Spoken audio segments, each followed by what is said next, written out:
Bismillahirrahmanirrahim. Dalam Islam tidak ada namanya asuransi sebenarnya ya. Apa itu asuransi? Menjamin sesuatu yang belum jelas bagi seseorang. Kalau Anda tabrakan, kalau Anda mati, kalau Anda sakit dirawat di rumah sakit, tidak ada kejelasan, nggak dibutuhin.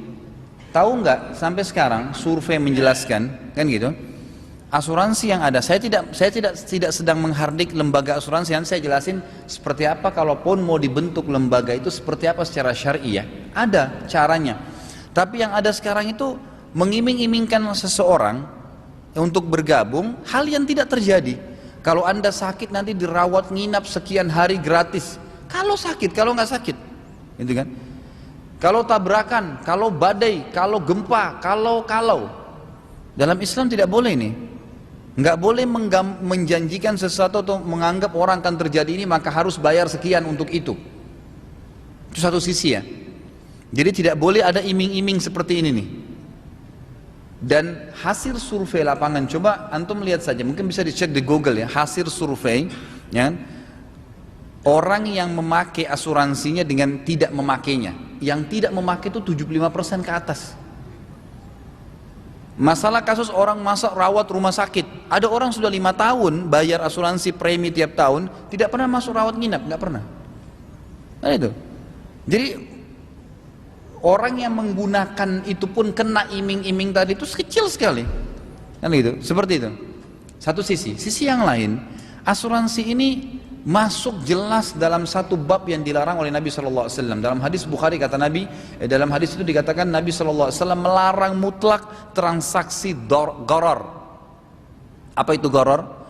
Merugikan salah satu pihak atau transaksi yang tidak jelas produknya, waktunya, tempatnya, jenis produknya, harganya. Ini gharar namanya. Nggak boleh, Nabi SAW melarang tuh.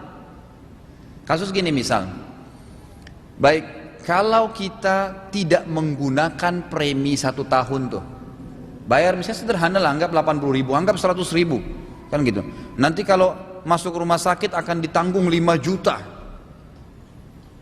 Gimana caranya kita mempertemukan premi 80 ribu atau 100 ribu dengan pembayaran rumah sakit yang 5 juta? Gharar ini. Kita bayar 100 ribu, kita dibayar 5 juta.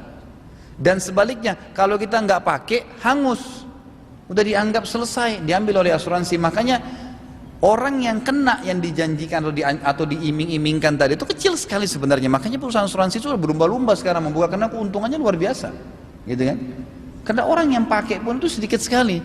Kalaupun seseorang itu mati, target di asuransi itu, orang mati itu kalau semenjak dia mendaftar, selama umur dia masih 25 tahun, target asuransi itu masih 50 tahun loh. Dia targetnya itu orang meninggal minimal di umur 75. Kan begitu. Jadi dia 75 tahun baru meninggal. Kalau ada yang meninggal pun di bawah itu ya jarang. Paketnya dia begitu. Masih ada sekitar 50 tahun, 30 tahun. Selama 30 tahun antum dikumpul uangnya, dengan uang nanti dikasih premi kalau kematian, tidak balance itu. Tidak balance. Gitu kan? Kalau antum sakit, ya pada saat hari H sakit, itu antum ikhtiar, insya Allah akan ada. Boleh antum nabung, cadangan nanti kalau saya sakit akan ada, itu lebih baik. Karena jelas tidak ada gharar, tabungan antum sendiri. Antum butuh, antum pakai, selesai, gitu kan? Karena gharar ini diharamkan dalam Islam, tidak boleh. Dalam Islam itu kemarin saya jelaskan, waktu kita jelaskan masalah tidak boleh mencurangi timbangan, ingat ya. Ada beberapa konsekuensi hukum dalam ekonomi Islam. Tidak boleh ada kebohongan, tidak boleh ada kezaliman, tidak boleh ada gharar, gitu kan? Tidak boleh ada ya manipulasi, semua harus transparan, gitu kan? Semua harus ada kejelasan. Ini syarat-syarat rukun-rukun ekonomi dalam Islam. Jadi saya tidak pernah menemukan ada sisi, kalau saya pribadi ya, selalu kalau ditanya ada sisi dibolehkannya asuransi dalam Islam kalau sistem yang ada sekarang. Saya masukkan mobil saya, ores asuransi, 5 juta saya bayar, selesai. Tabrakan, hilang kah, kena gempa kah, asuransi yang tanggung. Gharar akhi. Antum bayar 5 juta, Hilang mobilnya, nilai mobil 200 juta, asuransi bayar 75% dari situ. Anggaplah antum dapat 175 juta, antum cuma bayar 5 juta. Dari mana ini? Gharar ini. Ini sama dengan riba. Kita bayar sekian, kita dapat sekian. Kan gitu. Dan iming-imingnya tadi kalau hilang. Yang gitu. Banyak loh terjadi kasus di lapangan ini, orang sengaja menghilangkan mobilnya. Ada terjadi itu.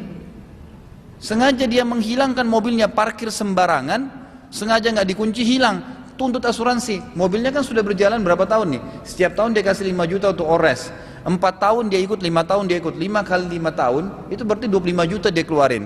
Mobilnya pada saat dia beli 250 juta, 5 tahun kemudian sudah turun 40%. Asuransi siap mengganti 75%. Hilangin mobilnya.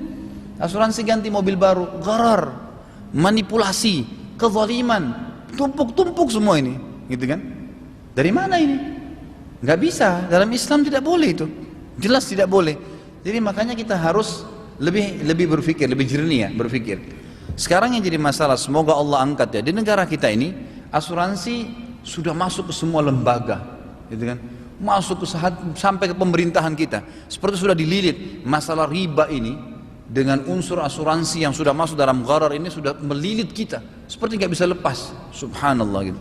Seperti tidak bisa hidup kalau tidak ya KPR. Mohon maaf, saya kemarin waktu bahas di Kelapa Gading Bulughul Maram, jadi kitab lain yang saya bahas pas masalah bab jual beli, dan saya bilang kalau anda masih, mohon maaf ini bahasa saya ya, saya tidak nyinggung siapapun dan anda boleh cerna baik-baik. Yang saya maksudkan bukan menghardik siapapun, tapi saya sedang memberikan wacana. Kalau anda belum mampu saudaraku untuk beli rumah, jangan paksain KPR. Maaf saya bahasakan ini ya. Nggak usah, kontrak aja, nggak apa-apa. Kenapa harus paksain? Kecuali kalau ada sistem yang syar'i. Kita terlibat dalam masalah ribawi. Kalau kita terlambat bayar 1 bulan kena bunga sekian. Jangan bilang, oh cuma sekian persen. Tidak bisa. Riba kata Nabi SAW 73 tingkatan. Terendahnya seperti seseorang menzinai ibunya sendiri. Untuk apa maksain diri tinggal di rumah yang dasarnya sumbernya haram? Bagaimana bisa?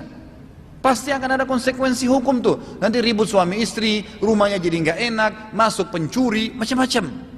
Kenapa harus paksain? Kenapa sih kalau kontrak? Nggak ada masalah. Di dunia ini memang begitu, orang kontrak, orang beli, ya, orang sewa biasa. Nanti di surga antum abadi, nggak masalah. Dunia memang begitu sifatnya. Jangan paksain di atas kapasitas kita, gitu kan? Makanya dalam pepatah Basar dikatakan semoga Allah merahmati atau Allah selalu merahmati seorang hamba. Dalam pepatah Basar dikatakan yang selalu tahu kadar dirinya. Kapasitas kita ada. Kapasitas saya bisa beli ini, ya udah nggak usah beli yang itu. Emang sudah begitu. Kapasitas saya bisa makan ini, nggak usah paksain makan itu. Ini yang ada. Kalau ada orang saudaraku bilang saya nggak bisa makan kecuali ayam goreng. Di depannya ada tempe, nggak enak makan tempenya nanti, gitu kan? Ini yang ada sekarang, bismillah makan selesai. Satu waktu ada waktu bisa makan ayam, selesai, ringankan. Begitu kehidupan orang mukmin. Jangan paksain diri. Sampai ada seorang ibu bilang, Ustadz, kalau begitu saya tidak bisa beli rumah. Itu perkataan Anda. Nanti beberapa tahun akan datang, rumah akan naik. Ini yang jadi masalah nih. Nanti masa depan dibicarakan sekarang. Gimana caranya? Siapa yang tahu nanti itu 5 tahun kemudian yang pada saat anda cicil ternyata 5 tahun kita sudah kaya raya bisa beli 10 rumah seperti itu. Kita nggak tahu. Kan gitu. Jadi jangan kurung diri kita di bingkai kehidupan yang kita buat sendiri. Yang sering saya bilang, saya kalau tidak minum kopi pagi hari kepala saya pusing. Ya pusing bener kalau nggak ada kopi. Tapi kalau ada susu, ada air, ada teh, minum saja. Nggak usah jadi masalah. Harus kopi nggak bisa. Saya kalau tidak nikah sama orang ini saya gila bener, gitu kan? Masih banyak hamba Allah yang lain, kenapa harus dia? Nggak bisa, tidak cocok, ya sudah. Gitu kan, orang mukmin mudah saja hidup di dunia, karena dunia cuma sebentar. Baik, lalu bagaimana bentuk asuransi sebenarnya? Kalaupun ada, kita paksakan kalimat ini. Sebagian ulama menulis namanya syarikatut ta'min dalam bahasa Arab. Tidak boleh ada gharar, sama konsekuensi. Tidak boleh ada kezaliman, tidak boleh ada riba, nggak boleh ada manipulasi. Semua ada kejelasan masalah ini.